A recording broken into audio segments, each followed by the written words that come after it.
Southsiders, Gunners Collective TV. Back at it, you already know. Like a motherfucking smack addict. Bye. Look, in a menudo style of direct fashion, we're going to get straight into the content of the day. But before we do, let's hit that like and subscribe button. Ding! Put your notification bell on all so that way you're directed in the direction of the dope content I'm kicking. And I highly appreciate all the support, man. We're going up on this channel and it's all because of you. And for that, I can say I'm very humble and I very much so appreciate. Thank you, man. I couldn't do it without you and I know that. So there's been a lot going on with this back and forth. Who disrespected who first? The Nortenos or the Southsiders? Who was the first ones to do it? Was it Lefty Gunplay? Was it Bands? Was it Rico Too Smooth? Was it GB? Was it Little Weirdo? Who was it? Who started this gangster shit? Is that the motherfucking thanks we get, right? The truth of the matter is that no one's really broke it down for you and told you the historia behind it and who really started disrespecting who first. So I'm going to give you guys a brief breakdown and let you guys know exactly what it is, who I believe, in my observation, my perception of what, my perspective of who I think started disrespecting. So it has to go back to the Youth Authority. Okay. In the Youth Authority in the year 1993 or 94, excuse me, late 93, early 94, we had a junta. We had a junta amongst the Nortenos. I remember. And at that time, we were told by homies older than us, 18, 19-year-old homies, that they had got directives from prison that said that we were no longer allowed to indulge in disrespect of the opposition, meaning we were no longer allowed to just throw around derogatory terms, and disrespect the other side. Prior to that date, there was a lot of homies that would talk amongst each other, disrespect, or you'd get in a fight and disrespect, and it would go back and forth. But we were told, hey, carry yourself with class, respect, and professionalism, and don't disrespect the other side unless you're willing to go all the way. It makes no sense, even if you're talking amongst your homeboys, to fucking disrespect them, vatos, period. Because all it does is cause confusion, unnecessary fucking violence, and guerra we're already involved in. It makes it worse, right? Because words hurt people. Sticks and stones will break your bones, but words will fucking fuck everything up, right? And that's the truth. So I remember from that point on, we left it alone. We stopped disrespecting and we came up with a new term. And we called them the other guys or them thangs. For those that remember, them thangs, even though that was kind of disrespectful, it was what we used to say. So when we talked about Southerners, Southsiders or anything, it was always them thangs or them other guys or the other side, right? It was never the disrespectful terminology that we had been saying in the past. Have I indulged in that? Absolutely, man. I'd be a liar and a fat mouth to tell you that I never said, disrespectful terms or disrespectful words. That's just how it was. And was there a lot of back and forth? Was there a lot of estrellas and busters? And I also get asked, why do I say that? Having buster tattooed on my head, to us was never a derogatory term. See, we felt as Norteños back in them days, there was no way to disrespect us other than spit towards us or come at us any type of way. But to say words, we embraced the derogatory meanings of those words and laughed about it and kept it pushing, right? So we really felt there was no way to disrespect a Norteño. Now, on the other hand, we understood that vatos were trying to, and that's where the discrepancy and the violence came into play. So yes, there was a lot of sacrifices and a lot of shit that happened all over words, wordplay, disrespect. Okay, see, back in them days, so I get out.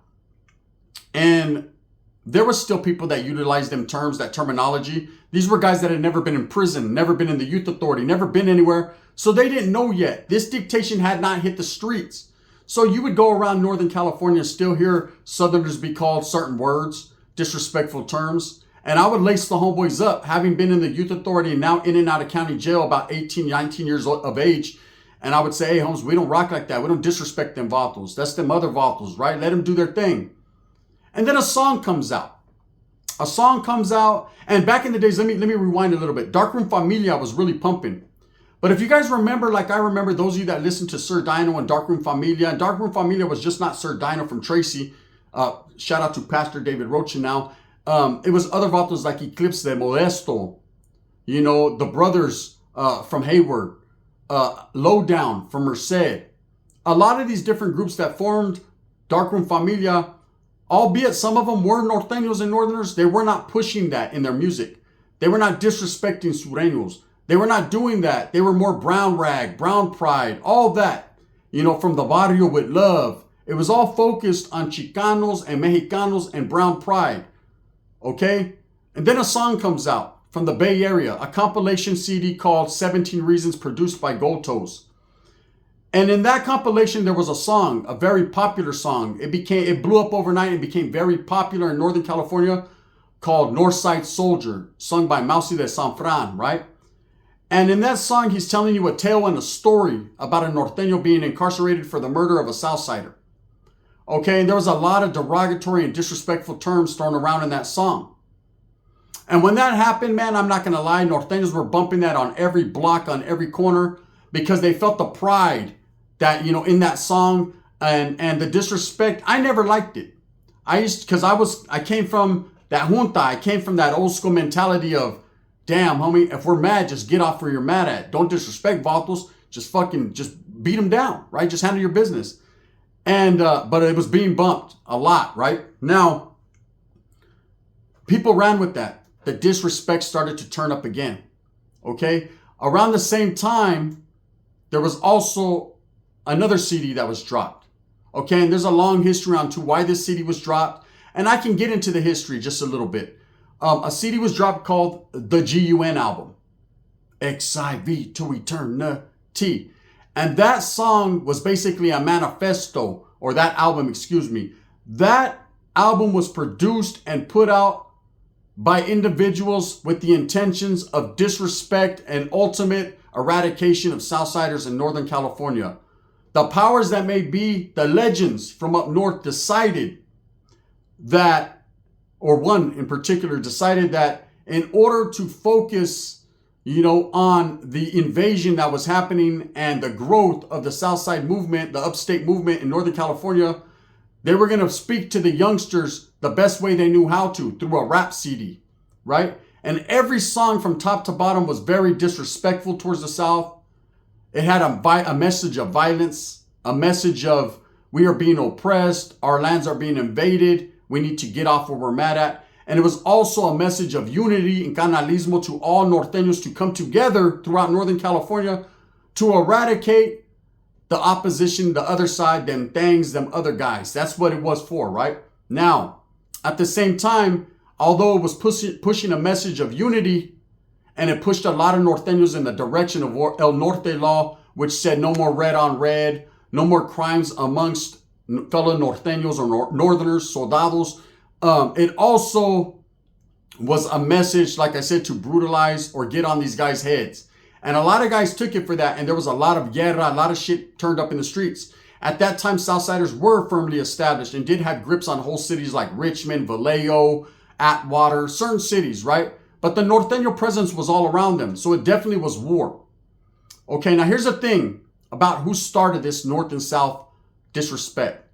The disrespect has always been there. That's human nature, to disrespect people. It's not righteous. It's not hard, but it's human nature. It's what happens. You know, it's like when men are talking about women, they just can't say, oh, that woman over there. They always got to say that bitch, right? It just rolls off the tongue smooth. It just comes natural. It doesn't mean that's how they feel about her, but once you say it, you've said it. You have to ride that beef out. That's you. Okay? It was the same way with disrespecting Southsiders from up north. When you're a Northerner disrespecting Southsiders, once you said it, homies, you got to roll with that. Okay? Now, you have to understand the differences between Northern California and Southern California to understand who started it. In Northern California, there are Southsiders firmly established in different cities, different pockets. Back in my days, they weren't as deep as they are now. Okay? Back in my days, you didn't see them very much. And the truth about Southsiders and Me No Bang and all these different stories that you hear people say, that is the truth. There were a lot of individuals, when you hit them up, they were brown priders, or they didn't bang, or they just have family from LA, or whatever the case may be. And you got to understand, when people are approached by several heads and it's just them, maybe them and a homeboy, they have two options. Either fucking ride it out to the honeycomb, hide it out and flight, or fight. right? And a lot of guys chose in them days, fuck that, right? Because Norteños were hunting. But as the Southsiders started to get more numbers up north, and the numbers started to not even out, but become, not even out, but they got more numbers. Vatos got a little more braver. They started to come out. They started to say, hey, homie, this is what we represent. This is what it is. And that only equated to more equal opportunity to beat the fuck out of each other, shootings, fighting, stabbings. And Northern California was on fire. So a lot of these songs, when you hear Norteños disrespect Southsiders, I don't think they're particularly aimed at Southern California. They're more so aimed at what these guys know and their opposition in Northern California, which is particularly the upstaters, right? And there's a lot of upstate Southsiders that make music, make rap songs, and you'll hear a lot of NKs, a lot of busters, a lot of this, and that. You'll hear a lot of disrespect, right? Because that's their opposition. These are the people they go at, so there's always going to be that. So when you hear Norteños disrespect on wax or through CDs and albums, in their mind, they're thinking about these guys they see every day, the opposition. They're not thinking about Southern California. They're not disrespecting Sureños or Southsiders from the South. But at the end of the day, none of that matters, because the truth of the matter is they are all under the same umbrella. Whether they're upstaters or Southerners from past Bakersfield, Southern California, they are still Southsiders. So when you disrespect one, you disrespect all. Now, who started it first? From me being totally unbiased and being real, I'm going to say the Norteños started it first.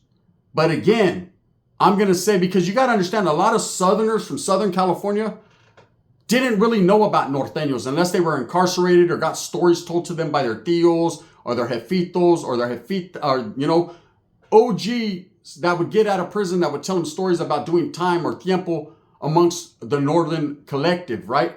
These are the vatos that knew what time it was. And as they grew up older in them times, they started to go in and out of the youth authorities and be in prisons with Norteños. And then they started to have an understanding of what it is. Now, anyone who's ever did real time, 4 yards, 180s, 3 yards, 270 design. Anyone who's ever did that, they'll tell you North and South, the aggressiveness towards each other, the fighting is very, very rare. Very, very minimal. For the most part, a lot of the pleito you hear about and see happens infrequently, right? I could tell you I've seen more whites and more Southsiders go at it than I've ever seen Northerners and Southsiders go at it. I get asked the question all the time. Gun, how many times did you guys fight with the Southsiders while you were locked up? The truth of the matter is, in YA, every fucking day. In prison, donut. Homer Simpson. Do it. That's how many times. 0. There was never any conflict because it was all, everything, the foundation of that yada was always built on respect for each other. There was no derogatory terms being thrown around. There was no disrespect. In fact, we held each other accountable. If you felt the need to disrespect a Southsider, you better grab your piece and go handle it. We held our people in check. We held ourselves in check. Everybody was accountable for the actions and the words that came out of their mouth. That's what real life prison is. That's what the California system is. You will be held accountable for your actions. Was there animosity? Was there mean mugging? Was there shoulder shrugging? Was there, hey, I don't like that vato? Absolutely. I think there's always going to be that. But respect trumped everything. Facts, right? So nowadays we fast forward to the end of hostilities where you actually have Northerners and Southerners, Southsiders and Norteños functioning on yards. And in some cases fighting a common enemy or an opposition hand in hand, coming together to fight bulldogs and SNY and dropouts and non-active gang members. And they've come together and put aside differences of the past to understand and to enable to be able to maintain their status and their representation on them GP yards. That they need to hold their ground against an opposition that is actually deeper than they are at this point, right? So you would think that anyone doing time with Norteños and Sureños on a yard are of the understanding, homes, and have built bonds and relationships and conversations. And albeit they are two different groups and not everybody likes it, but it's just the fucking way it's going to be. If that's what the fellas say it's going to be, then that's what it's going to be, right? Now, anyone who gets out from doing time after doing time under the end of hostilities, who still woofs that shit and disrespects, they know damn well they weren't doing that while incarcerated. That's the truth. Case in point, Lefty gunplay. When Lefty gets out and he starts making derogatory statements about the Nortenos, the North, and basically telling you his feelings, a lot of people were like, why? Why would he do that after functioning on yards with Nortenos? To each their own. Maybe he was being influenced by poison or had a poisonous individual buzzing in his ear saying, this is what your gente want to hear. This is what it's about. You always want to be primera. You always want to be number one. Every barrio, every faction, every organization considers themselves treacherous, dangerous, and number one. And will never bow down to another faction and will never bow down to the opposition. That's a fact. Regardless of numbers, regardless of integrity, regardless of morals, regardless of any good shit and bad shit, they're never going to show face and tell you what it is. They're just going to keep on fighting forever forward. I know in the Norteño cause, doesn't matter how outnumbered you are, it's all about the strive and your push, for social status of equality. It's facts. When you're a Southsider, they come from stock of having the most numbers, being very dangerous, and having a nonchalant attitude, and basically an attitude that they can't be stopped, shook, or oppressed by anyone, right? That's their mentality, and they feel that nobody can compete with them. Now, when I heard Lefty disrespect the North, I felt like this guy is putting on a front or an act for somebody or someone, okay? When I hear Norteños disrespecting Southerners in songs, I believe, if you have an issue or a problem, we're in the day and age where you don't need to bump baking soda breath on the door. You just pull up and take care of your business with them vatos. Okay, that's my thing. The message of unity has been spread. There's a lot of people that are tired of all the blood that's been shed and a lot of people that want to come together as one gente and push. But at the end of the day, it's not up to you. It's not up to me. It's not up to any of these gangsters on the streets. It's ultimately up to two factions. And when they decide to throw a wheel out there and let it be known, then that's just the fucking way it is, whether you like it or not, bozo. And vatos and individuals that create chaos and dissension and disruption of what the unity and the raza is trying to push. When you're one of those guys, when you're a part of the problem and not the solution, you will be recognized for your efforts. And when the time comes that unity is being pushed instead of poison, then and only then will you be held accountable for your actions. So it shouldn't be about who started the disrespect. Did the Norteños diss first? Did the Southsiders diss first? Why is anybody dissing at all? Why is anybody bumping baking soda breath over music, through doors, behind walls, bars, hiding behind parked cars? You shouldn't disrespect. If you feel that highly about something and then wholeheartedly that you don't like that vato, well, then you know what you got to do. See, real gangster shit is moving like lasagna. Lil Wayne said it. Slow, Garfield, Heathcliff, Alley Cat. You get your slow groove on like lasagna and you move dangerous and you don't say anything to anyone. If you're one of those guys that bumps baking soda breath and disrespects constantly, your card's going to get pulled eventually. Eventually, you're going to find yourself in a situation where you're outnumbered, outgunned, outmanned, and then we will truly see what you're all about. But for those that have asked me, who was it first in the history of North and South? Who disrespected each other first? From my observation, and my observation only, I could say it was the Norteños that first started dissing upstaters on wax. And you hear the thing, well, Northerners always diss. And their opposition are Southsiders. So they're always going to stay going back and forth. There's a lot of upstaters that say the same thing. Now, as far as Southern California, you're not going to hear too many disrespectful things coming out of Southern California. Nowadays, with Lefty and Little Weirdo and all these guys, yeah, you're going to hear it in Bozo. You're going to hear it because they've thrown their hat into that brass ring. Now it's become a North and South thing on wax.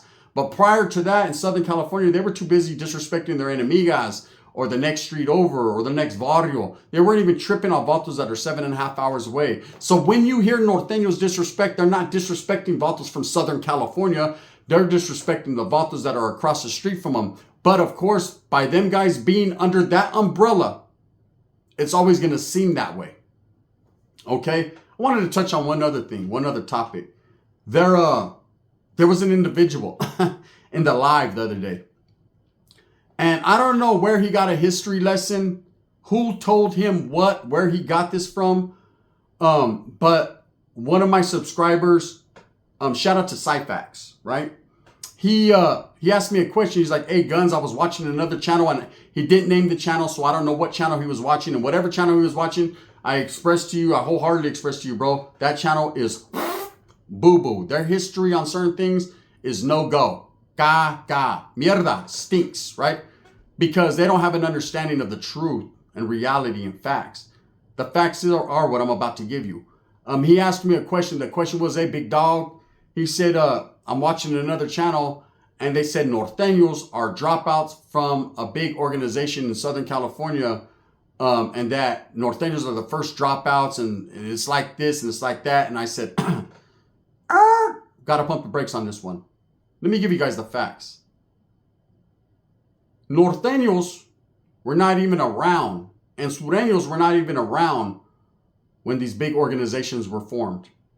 They didn't start making noise or even were derived into the early 80s, mid 80s is when you started to hear the term Norteño or Southsider or Sureño used. Okay? They weren't even around back then. So how can Norteños drop out of the NF when the NF were not Norteños? Never have claimed to be, never will be. They are a prison organization started by vatos from Southern California to go against an opposition that they felt threatened their livelihood and oppressed and opposed them. So how can Norteños be dropouts from an organization they were never part of? I don't understand. They weren't even around in them times. So whoever's spreading that poison, false propaganda, and a fake history don't know what the fuck they're talking about. And it only spreads the possibility of poison, because what it does is it gets guys that think they know what they're talking about it. You know, if you don't know your history on certain things, you shouldn't even speak on it. And hey, you shouldn't be speaking on that type of shit anyways. I've shied away from speaking on organization business just because it's none of my business. I know it and it stays with me. The only reason I'm saying it is because I need to express that to people that are fucking mischaracterizing people and spreading false propaganda. You know, always drop out this, drop out this, drop out that. You know, half the people saying this don't even know how to spell it. That's a fact. Anyways, brief history lesson right there. Could have never happened. Vatos didn't even have the title Norteños. You know, everyone seems to think that the NF, and I say that with respect, right? That they were a Norteño faction. That's absolutely untrue.